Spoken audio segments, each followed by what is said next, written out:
প্রত্যেক মানুষকে মৃত্যুবরণ করতে হবে। মৃত্যু থেকে পালিয়ে থাকার কারো সুযোগ নেই। মৃত্যুর পর মুমিনের প্রথম গন্তব্য কবর। যে ব্যক্তি ভালো আমল করবে এবং আল্লাহর সঙ্গে সাক্ষাৎ করার জন্য প্রস্তুতি নেবে, কবর তার জন্য সুখ ও আনন্দের ঘর। আর যে ব্যক্তি খারাপ আমল করবে এবং আল্লাহর আনুগত্যের ক্ষেত্রে ত্রুটি করবে, কবর তার জন্য ভীতি ও অন্ধকারের ঘর। নবী করিম সাল্লাল্লাহু আলাইহি ওয়াসাল্লাম বলেছেন, কবর পরকালের প্রথম ঘাঁটি। কেউ যদি এখান থেকে মুক্তি পায় তাহলে পরবর্তী ঘাঁটিগুলো তার জন্য সহজ হবে, আর যদি কেউ কবর থেকে মুক্তি না পায় তাহলে পরবর্তী ঘাঁটিগুলো তার জন্য আরও কঠিন হবে। কবর জীবনের প্রথম পর কেমন হবে এ বিষয়ে রাসূলুল্লাহ সাল্লাল্লাহু আলাইহি ওয়াসাল্লামের একটি দীর্ঘ হাদিস বর্ণনা করেছেন সাহাবী বারা ইবনে আযিব রাদিয়াল্লাহু তাআলা আনহু। তিনি বলেন, আমরা রাসূলুল্লাহ সাল্লাল্লাহু আলাইহি ওয়াসাল্লামের সঙ্গে আনসার গোত্রের এক ব্যক্তির জানাজায় শরীক হওয়ার জন্য রওনা হয়ে কবরের কাছে গেলাম, কিন্তু তখনও কবর খনন শেষ হয়নি। তাই রাসূলুল্লাহ সাল্লাল্লাহু আলাইহি ওয়াসাল্লাম বসে পড়েন। আমরাও তার চারিদিকে নীরবে তাকে ঘিরে বসে পড়লাম, যেন আমাদের মাথার উপর পাখি বসে আছে। তখন তার হাতে ছিল একখানা লাঠি, তা দিয়ে তিনি মাটিতে আঁচড় কাটছিলেন। অতঃপর তিনি মাথা তুলে 2 বা 3 বার বলেন, তোমরা আল্লাহর কাছে কবরের আযাব থেকে আশ্রয় চাও। জারিরের বর্ণনায় আরও উল্লেখ আছে যে রাসূল সাল্লাল্লাহু আলাইহি ওয়াসাল্লাম বলেন, মৃত ব্যক্তি তাদের জুতার শব্দ শুনতে পায় যখন তারা ফিরে যেতে থাকে, আর তখন তাকে বলা হয়, হে অমুক, তোমার রব কে, তোমার দিন কি এবং তোমার নবী কে। বর্ণনাকারী হান্নাদ বলেছেন, রাসূলুল্লাহ সাল্লাল্লাহু আলাইহি ওয়াসাল্লাম বলেছেন, অতঃপর তার কাছে 2 জন ফেরেশতা এসে তাকে বসিয়ে উভয়ে প্রশ্ন করে, তোমার রব কে?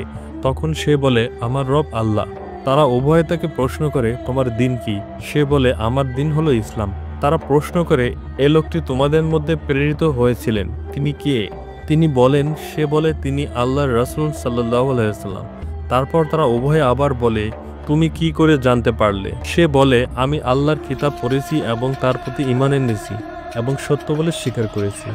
জারির বর্ণিত হাদিসে এসেছে, এটাই হলো আল্লাহর এ বাণীর অর্থ, যারা এ শাশ্বত বাণীতে ঈমান এনেছে তাদের দুনিয়া ও আখিরাতে আল্লাহ সুপ্রতিষ্ঠিত রাখবেন। এরপর বর্ণনাকারী জারির ও হান্নাত উভয় একইভাবে বর্ণনা করেন। অতঃপর আকাশ থেকে একজন ঘোষক ঘোষণা করেন, আমার বান্দা যথাযথ বলেছে, সুতরাং তার জন্য জান্নাতের একটি বিছানা বিছিয়ে দাও এবং তাকে জান্নাতের পোশাক পরিয়ে দাও। এছাড়া তার জন্য জান্নাতের দিকে একটা দরজা খুলে দাও। তিনি সাল্লাল্লাহু আলাইহি ওয়াসাল্লাম বলেন, সুতরাং তার দিকে জান্নাতের স্নিগ্ধকর হাওয়া ও তার সুগন্ধি বইতে থাকে। তিনি আরও বলেন, ওই দরজা তার দৃষ্টিসীমা পর্যন্ত প্রশস্ত করা হয়। অথবা নবী করিম সাল্লাল্লাহু আলাইহি ওয়াসাল্লাম কাফিরদের মৃত্যু প্রসঙ্গে বলেন, তার রূহকে তার শরীরে ফিরিয়ে আনা হয় এবং 2 জন ফেরেশতা এসে তাকে বসিয়ে প্রশ্ন করে, তোমার রব কে? সে উত্তর দেয়, হায়, আমি কিছুই জানি না। তারপর তারা প্রশ্ন করেন, তোমার দিন কি? সে বলে, হায়, আমি কিছুই জানি না।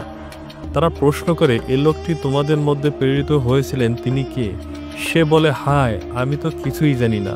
তখন আল্লাহর দিক থেকে একজন ঘোষণাকারী প্রশ্ন করেন, সে মিথ্যা বলেছে, সুতরাং তার জন্য জাহান্নামের একটি বিছানা এনে বিছিয়ে দাও এবং তাকে জাহান্নামের পোশাক পরিয়ে দাও।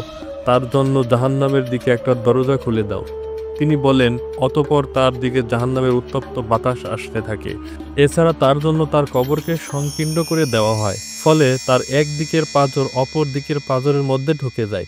বর্ণনাকারী জারির বর্ণিত হাদিসে আছে, তিনি সাল্লাল্লাহু আলাইহি ওয়াসাল্লাম বলেন, অতঃপর তার জন্য এক অন্ধ ও বধির ফেরেশতাকে নিযুক্ত করা হয়, যার সঙ্গে একটি লোহার হাতুড়ি থাকবে। যদি এ দ্বারা পাহাড়কে আঘাত করা হয় তাহলে তা ধুলায় পরিণত হয়ে যাবে। নবী সাল্লাল্লাহু আলাইহি ওয়াসাল্লাম বলেন, তারপর সে তাকে হাতুড়ি দিয়ে সজোরে আঘাত করতে থাকে। এতে সে বিকট শব্দে চিৎকার করতে থাকে, যা মানুষ ও জিন ছাড়া পূর্ব থেকে পশ্চিম পর্যন্ত সৃষ্টির সকল জীবী শুনতে পায়। আঘাতের ফলে সে মাটিতে মিশে যায়। তিনি বলেন, অতঃপর শাস্তি অব্যাহত রাখার জন্য পুনরায় তাতে রূপ ফেরত দেওয়া হয়।